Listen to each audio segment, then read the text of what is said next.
మనం విడుదల పొంది స్వతంత్ర భారతావని, స్వతంత్ర భారతదేశం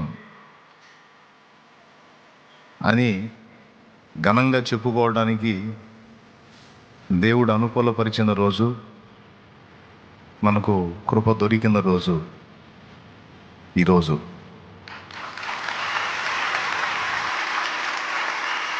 మనకి ఈ స్వాతంత్ర్యం రావడానికి దేవుని కృపతో పాటు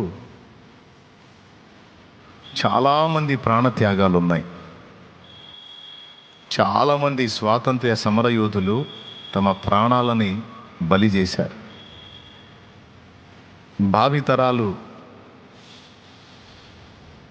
సౌఖ్యంగా, ప్రశాంతంగా, స్వేచ్ఛగా బ్రతకడానికి, స్వేచ్ఛావాయువులు పీల్చుకోవడానికి, మనం ఆహుతైనా పర్వాలేదు, మన వారు సుఖంగా ఉంటారు, ఈ బ్రిటిషర్ల దిక్కుమాలిన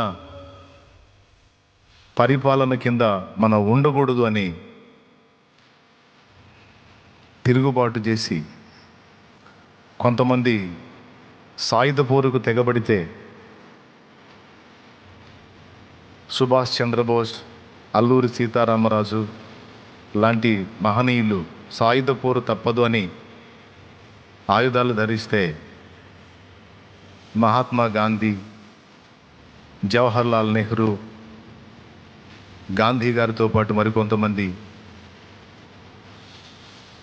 సత్యాగ్రహాలు చేసి, ఉద్యమాలు చేసి, అన్ని రకాలుగా పోరాడి ఈ పోరాటంలో ఎంతోమంది ప్రాణాలు బలిపెట్టి